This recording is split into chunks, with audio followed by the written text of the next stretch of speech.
2023, qui marque un tournant majeur dans la fiscalité de notre pays et qui engage de façon considérable la profession médicale. Et ça, on va le voir ensemble. Mais pour comprendre ce qui s'est passé au niveau de cette loi de finances, et pour revenir de façon plus détaillée sur les différentes dispositions, notamment celles qui concernent de façon directe les médecins et la profession médicale, je vais essayer dans un premier temps de dresser un topo de cette loi de finances, c'est-à-dire qu'est-ce qui s'est exactement passé et comment on en est arrivé là. Pourquoi cette pression, entre parenthèses, je dirais fiscale, qui est de plus en plus ressentie, le pourquoi de la chose, et est-ce que vraiment cette pression fiscale est une pression qui cible principalement les professions libérales, ou c'est une pression fiscale qui est générale. Alors, pour commencer, il y a lieu de rappeler les différentes priorités de cette loi de finances, qui sont principalement l'établissement de je dirais de l'État social à travers un ensemble de dépenses qui sont des dépenses budgétivores. Là, en l'occurrence, la généralisation de la couverture médicale, la généralisation également de la prise en charge sur le plan social des retraites, également de l'indemnisation pour perte d'emploi, ce qui fait que nous sommes actuellement sur un budget qui a augmenté de pratiquement 13,8%, c'est-à-dire pratiquement 410 milliards de dirhams versus une collecte prévue de 295 milliards. Et là, vous allez remarquer qu'au niveau de cette collecte, une partie non négligeable provient de la fiscalité, d'où un gap qui est important et considérable entre les deux parties, c'est-à-dire l'État aujourd'hui doit dépenser plus que jamais, donc nous sommes sur un budget qui est record, mais il ne va pas généralement collecter assez d'argent pour pouvoir couvrir ses dépenses, et de ce fait-là, et devant un budget qui est à 100% fiscaliste, vous remarquez ici que 80% des recettes de l'État proviennent de la fiscalité, la marge de manœuvre de l'État est relativement très réduite pour pouvoir réformer la fiscalité dans la mesure ou dans le sens de baisser la pression fiscale. Et là, ça nous ramène bien sûr à la question, qu'est-ce qui s'est passé exactement cette année? Alors là, j'irai directement sur les dispositions fiscales. Je vais commencer par l'impôt sur les sociétés. Aujourd'hui, l'État a décidé de uniformiser les taux de l'IS, avec bien sûr comme objectif de le faire sur 4 ans. Pour faire simple, à terme, au bout de 4 ans, les sociétés, et là, lorsque je parle de la profession médicale et de la communauté médicale, je vais certainement parler des établissements de santé, en l'occurrence les cliniques, je dirais les centres de dialyse, les centres de radiologie qui ont la possibilité sur le plan juridique de se constituer en société, et également les sociétés civiles professionnelles qui ont opté pour l'IS. Pour les médecins, ils ne sont pas concernés par cette disposition. Les cabinets médicaux demeurent, jusqu'à nouvel ordre, dans l'obligation de se constituer en personne physique. Ils vont être concernés par la fameuse disposition sur la retenue à la source que je vais exposer d'ici peu. Alors pour l'IS, cette année, la nouveauté, c'est d'aller sur une période de 4 ans, sur 2 taux, au lieu de 3 taux actuellement. Et à terme de ces 4 ans, c'est-à-dire d'ici 2026, les sociétés vont payer l'un des 2 taux, soit 20% pour les sociétés qui ont un résultat fiscal, c'est-à-dire un bénéfice inférieur à 100 millions de dirhams, et je pense que c'est 99,99% des sociétés au Maroc, et les sociétés qui réalisent plus de 100 millions, c'est-à-dire des très grandes sociétés, vont payer 35%. Donc il faut retenir que à terme, c'est-à-dire d'ici 4 ans, les sociétés, notamment les structures médicales, les structures hospitalières, les cliniques, les établissements de santé, devraient in fine aller sur un taux de 20%. Alors pour y aller, c'est des choses qui vont se passer graduellement. Pour faire simple, nous n'allons pas aujourd'hui voir ces taux que je viens de citer appliqués immédiatement du jour au lendemain. Pour l'équilibre budgétaire que j'ai cité tout à l'heure, l'État a décidé d'y aller graduellement. Donc, on verra l'application de 4 taux différents sur une durée de 4 ans pour aller vers les 20%. Donc, les sociétés aujourd'hui qui réalisent un bénéfice inférieur à 300 000 et qui paient 10%, ils vont y aller graduellement pour arriver à 20%. Les sociétés qui paient déjà 20%, et là, c'est la plupart, je pense que c'est la quasi-totalité des cliniques privées parce qu'ils sont aujourd'hui sur un bénéfice entre 300 et 1 million de dirhams. Rien ne va changer, pratiquement, ni aujourd'hui, ni d'ici 2026. Et pour les sociétés qui ont plus de 1 million de dirhams, qui paient actuellement 31%, ils vont voir la pression fiscale baisser.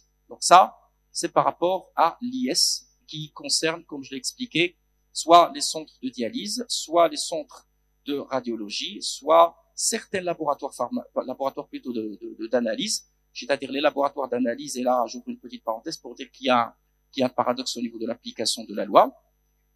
Les centres, enfin les laboratoires qui disposent de la double diplomation, de la double autorisation, en tant que pharmacien en tant que laboratoire, disposent de biologistes, voilà, ils disposent de cette possibilité, ils ont cette faculté d'avoir l'option pour l'IS. Pour le reste, non. Je pense qu'il y a un blocage sérieux et nous avons essayé d'effectuer une transformation. Malheureusement, ça n'a pas marché parce que la personne était autorisée en tant que biologiste uniquement et pas en tant que pharmacien.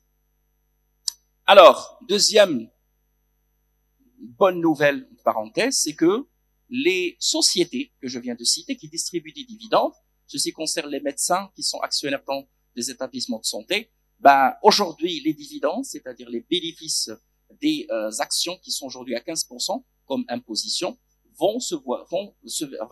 ils vont devoir baisser de 15 à 10% au terme bien sûr des 4 ans, c'est-à-dire de façon graduelle.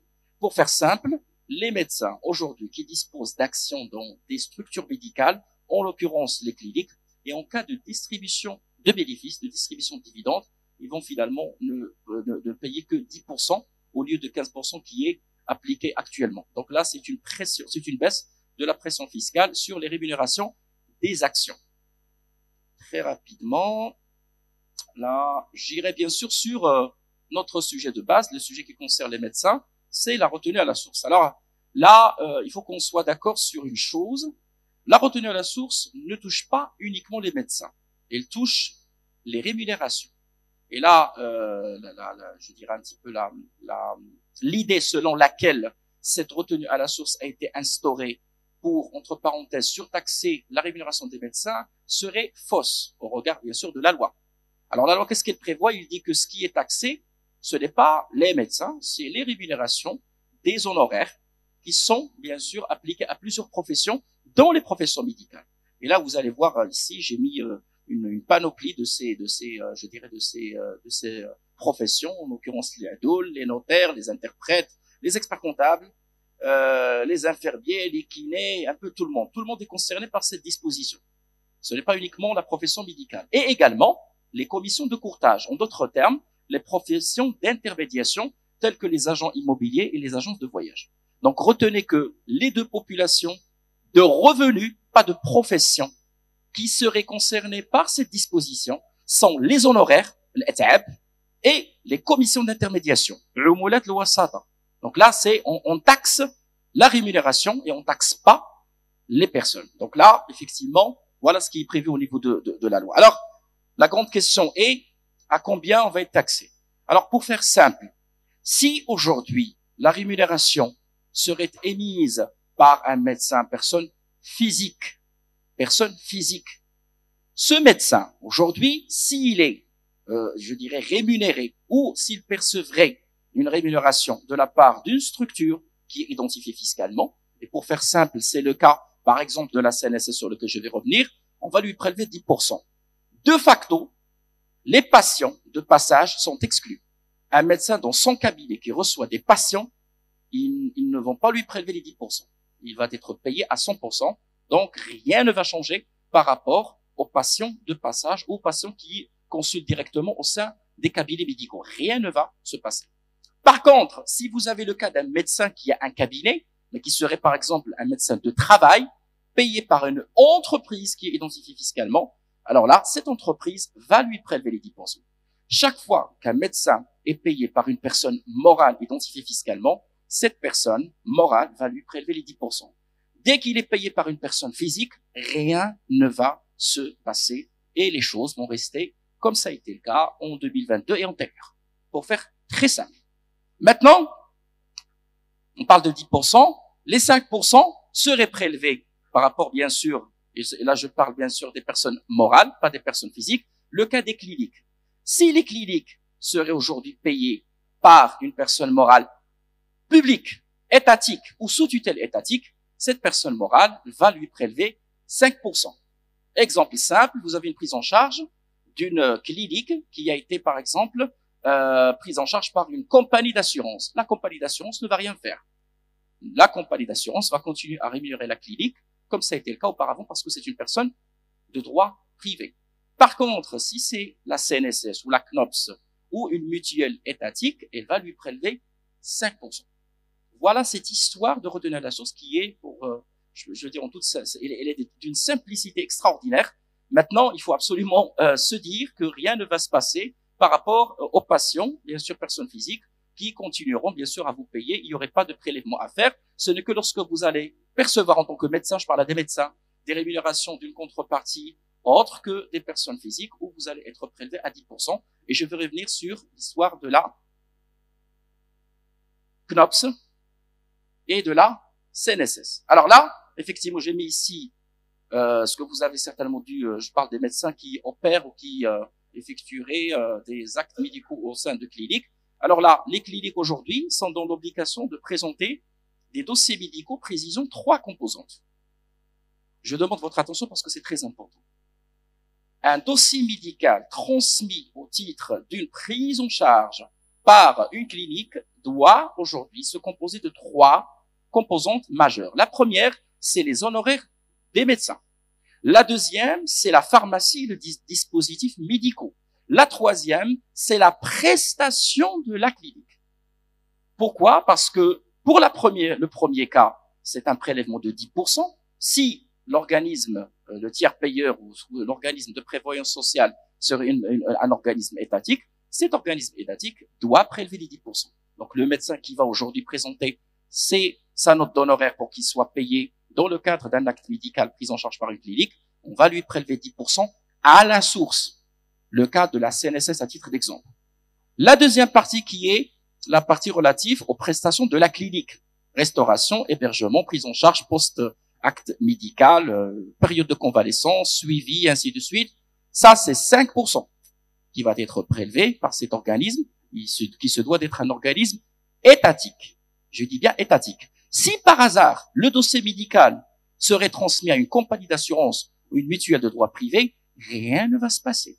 Parce que c'est une personne de droit privé et de ce fait-là, il n'y a pas de prélèvement. Par contre, pour le cas de la pharmacie et les dispositifs médicaux, rien ne va se passer parce que tout simplement, c'est des marchandises. Ce ne sont pas des honoraires et ce ne sont pas des prestations de services qui sont facturées par une clinique. C'est des marchandises, donc c'est une mutation de marchandises. Je répète, dossier de prise en charge médicale, 3 composantes, honoraires, prélèvement de 10%, prestation de la clinique, prélèvement de 5%, si et seulement si l'organisme de prévoyance sociale serait un organisme de droit public. Et enfin, tout ce qui est pharmacie, dispositifs médicaux, il n'y a pas de prélèvement, il n'y a pas de retenue à la source. Voilà cette histoire de retenue à la source de la façon la plus factuelle et la plus claire et la plus soft possible. Donc, si les médecins seraient rémunérés par une contrepartie identifiée fiscalement, là, il y a effectivement un prélèvement de 10%. Alors, juste une petite précision pour revenir à ce qui a été édité là. J'ai exposé un petit peu les différentes jurisprudences administratives et les différents courriers et les différentes communications et correspondances qui ont été émises par l'ANCP. Aujourd'hui, ce qui est considéré, c'est que la clinique aujourd'hui ne fait que l'intermédiation entre le médecin et les organismes de paiement. C'est l'interprétation qui a été, bien sûr, donnée de la loi.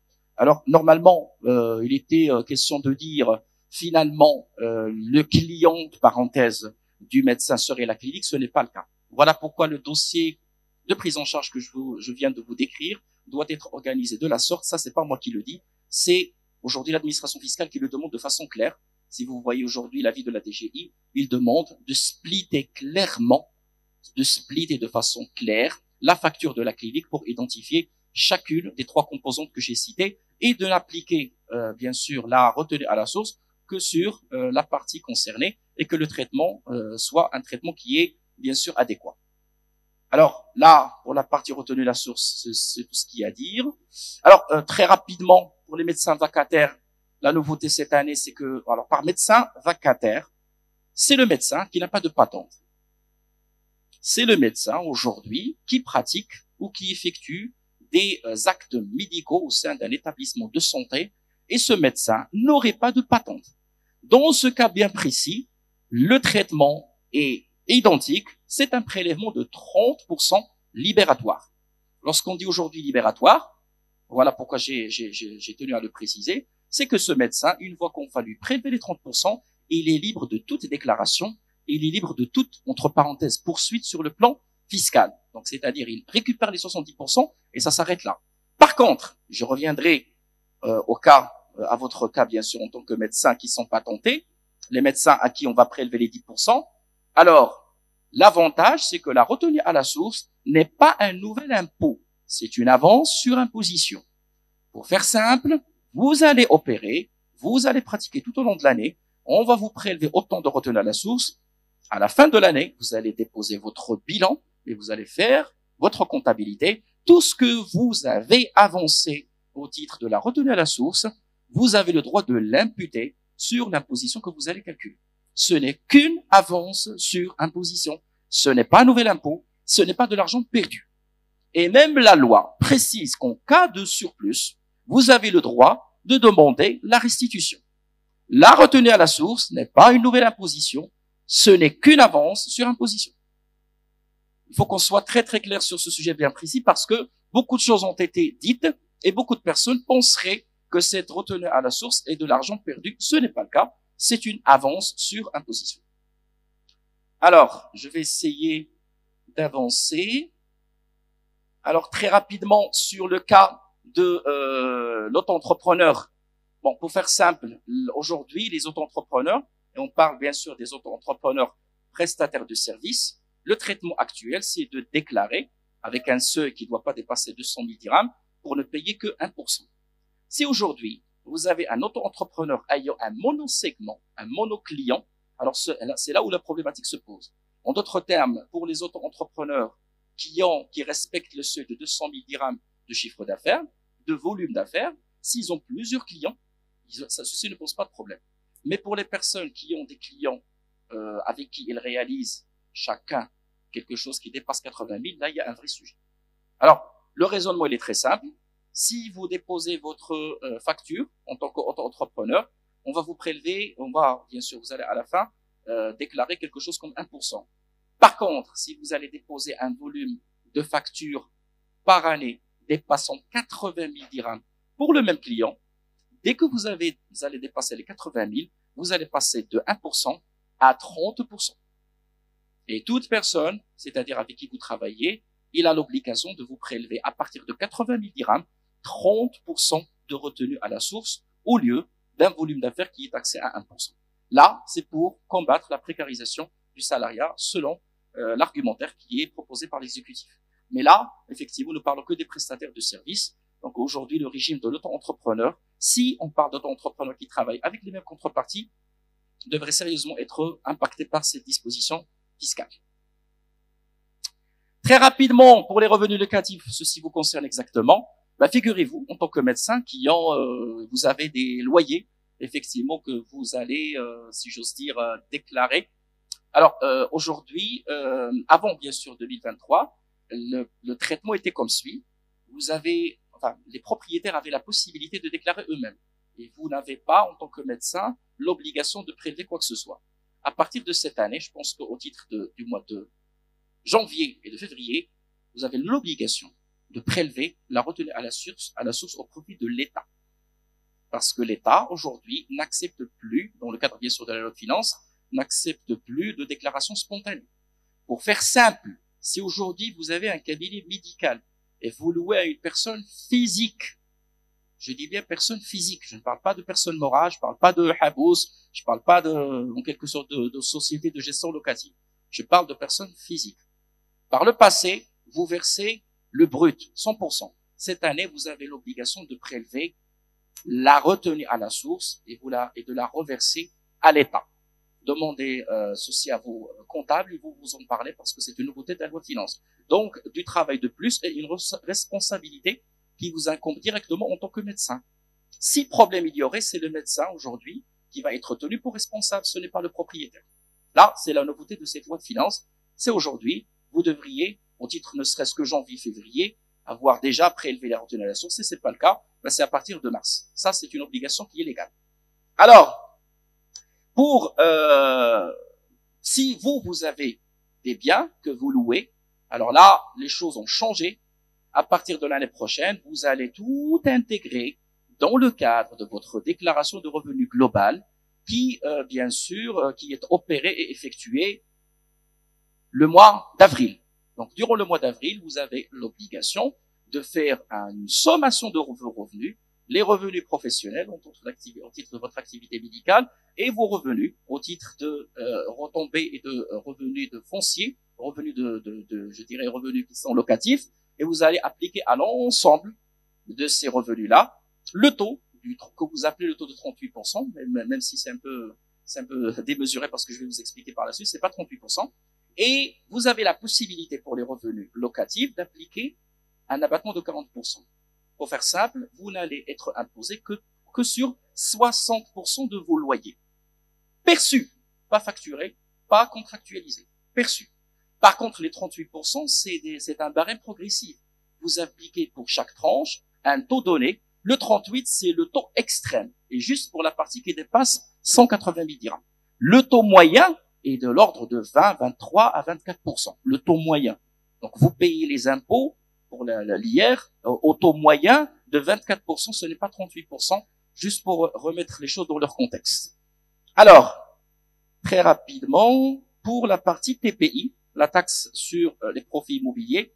Alors, auparavant, l'exonération au titre de la cession d'une habitation principale était acquise à condition de loger dans votre habitation principale pendant 6 ans. Il a été réduit à 5 ans. Donc aujourd'hui, vous passez 5 ans au sein d'une même habitation principale. Dès que vous décidez de la céder, à condition que le produit de vente ne dépasse pas 4 millions de dirhams, vous êtes exonéré. Dès que vous dépassez 4 millions de dirhams, le surplus de 4 millions de dirhams est taxé à 3%. Mais l'acquis et le principe, c'est que vous êtes exonéré. C'était 6 ans, maintenant c'est 5 ans. Alors, revenus salariaux et les pensions. Bon, pour vos salariés, vous aurez dû certainement dû remarquer que il y aurait une petite bouffée d'oxygène. Il n'y a pas eu de changement au niveau du barème de l'IR, qui, à mon humble avis, est passé, enfin, il est en phase d'être un barème qui est sacré. Je ne pense pas qu'on va le toucher. Pas au moins d'ici 2030, je ne pense pas, personnellement, parce que c'est un barème qui est sacré. Toutefois, au niveau du calcul de l'IR, pour les salariés, pas du tout pour les professionnels, il y a une petite bouffée d'oxygène, c'est-à-dire que certains abattements, que nous appelons communément un abattement sur les frais professionnels, ont été augmentés de 20 à 35 et de 20 à 25 selon les cas. Pour les pensionnaires, les personnes qui ont une pension, et qui touchent un total de pension inférieur à 160 000 dirhams, ils vont se voir appliquer un abattement de 70%, plutôt contre 60% l'année 2022 et antérieure. Donc c'est une petite bouffée d'oxygène pour les personnes qui touchent des pensions. Bon, globalement, rien de particulier pour les médecins. Bon, si ce n'est, ça c'est intéressant, pour les médecins ou pour les investisseurs dans des structures médicales qui souhaiteraient embaucher pour la première fois des nouvelles recrues, la loi permet bien sûr, à ces personnes qui sont embauchées pour la première fois, c'est en quelque sorte un First Job Act, à condition de ne jamais signer un contrat de travail auparavant, de signer un contrat de travail à durée indéterminée, et d'avoir moins de 35 ans et de toucher quelque chose inférieur à 10 000 dirhams. Ces personnes-là ont la possibilité de bénéficier d'une exonération de l'IR pendant 36 mois. Donc, pour les nouvelles recrues, il y a une carotte fiscale. C'est une exonération pendant 36 mois, à condition que ça soit bien sûr, la première expérience professionnelle. Et pour la TVA, il n'y a pas eu de changement. Pour le cas des médecins, c'est encore pire. Vous savez que les médecins sont exonérés, sont droit à déduction. Alors, pour faire simple, c'est que vous payez la TVA et vous n'avez pas le droit de la déduire ou de la, en quelque sorte, récupérer. Certes, mais ce n'est pas de l'argent perdu. Contrairement à ce que vous allez penser, parce que vous avez la possibilité de défalquer cette TVA de votre résultat imposable. Ce n'est pas de l'argent perdu définitivement. C'est vrai que vous ne récupérez pas cette TVA, mais vous avez le droit à la fin de chaque année de déduire cet argent que vous avancez, contrairement à ce qu'on pourrait penser, parce que je connais beaucoup de médecins qui font l'amalgame et que malheureusement ne savaient pas que, in fine, ils ne sont pas à 100% lésés. Vous n'êtes pas comme les autres entreprises, c'est-à-dire que vous n'avez pas le droit de récupérer la TVA parce que vous ne facturez pas la TVA, mais vous ne perdez pas la TVA que vous engagez au titre de votre activité médicale parce que cette TVA est déduite de facto de votre résultat fiscal. Donc, ce n'est pas de l'argent perdu. Toutefois, à partir de cette année, l'ensemble des professions libérales, hors les professions médicales, ont été imposées à 20% au lieu de 10%. Donc, c'est la nouveauté majeure de cette loi des finances. Très rapidement, vous avez certainement vu que la cotisation minimale, il a augmenté, enfin, il a baissé de 6 à 4%, mais franchement, je vais être très franc avec vous. Ce n'est pas une aussi bonne nouvelle. C'est une bonne nouvelle pour 2 mois. Pour 2 mois, parce que oui, vous allez payer moins d'impôts au titre de la cotisation minimale. Et comme vous le savez, la cotisation minimale que vous payez le mois de janvier, à la fin du mois d'avril, vous allez payer l'IR. Rien n'a changé au niveau de l'IR. Donc, ce petit bout d'argent que vous allez économiser pendant 2 mois, vous allez certainement le payer entièrement lors de votre déclaration d'avril. Donc, je ne vois pas pourquoi beaucoup de médecins se sont réjouis en disant que c'était une bonne nouvelle. Pour moi, ce n'est pas une bonne nouvelle, si ce n'est pour avril, enfin 2 à 3 mois. Mais normalement, ça ne change rien par rapport à votre imposition et par rapport à la pression fiscale qui est exercée à la profession médicale. Alors, très rapidement. Bon, l'année prochaine, ça va être l'année de la réforme de la TVA. L'année prochaine, donc c'est une année qui est dédiée à la réforme. J'espère que la profession médicale ne va pas être touchée. Pourquoi je pose cette question? Vous allez me dire pourquoi. Ben, écoutez, je vous demande de suivre avec moi très rapidement cette figure pour vous dire que je ne veux pas que ça touche les médecins, parce qu'aujourd'hui, la première ressource de budget de l'État, c'est la TVA. Et si aujourd'hui on s'amuserait l'année prochaine à appliquer des dispositions de façon à récupérer plus de TVA et qui vont être appliquées à la profession médicale, ça ne pourrait jamais être une bonne nouvelle. Donc autant laisser les choses telles qu'elles sont, par rapport à ce contexte bien sûr. Si j'aurais à militer, c'est pour laisser les choses telles qu'elles sont et de ne pas avoir et de ne pas en faire une concession, parce que réellement vous ne perdez pas le droit par rapport à la TVA que vous imposez. Il faut arrêter de croire que vous perdez. Je sais pas, certains peut-être que vous l'entendre pour la première fois, mais la TVA. Ça, je vous le dis, j'assume ma responsabilité. TVA, vous avez la possibilité par la suite de déduire. Voilà. Donc, c'est pas la peine de changer. Un tout dernier point. Donc, c'est une mesure à caractère médical. Bon, très rapidement, pour le cas des médicaments et produits pharmaceutiques destinés aux affections de longue durée, ils ont été totalement exonérés à l'import. Totalement. Donc, toute une liste qui comporte pratiquement une quarantaine de médicaments. Un dernier point à partager qui concerne la santé publique, c'est la surtaxation des produits sucrés à partir de 2024. Voilà. Donc là, les biscuits, confiseries, chocolat, produits de laiterie vont être surtaxés. Donc, les prix vont augmenter à condition de baisser la teneur. Certes, c'est une mesure de santé publique, mais il a 3 bénéfices sur le plan budgétaire. Tout d'abord, de baisser la facture de la compensation, parce que le sucre demeure bien sûr un produit qui est subventionné par l'État. Deuxièmement, ça permettrait de baisser la prise en charge future.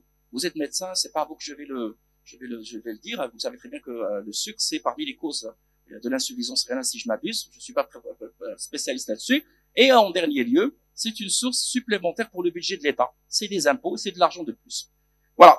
J'espère avoir fait le tour, mais je vous remercie beaucoup pour votre intérêt. Je suis à votre disposition.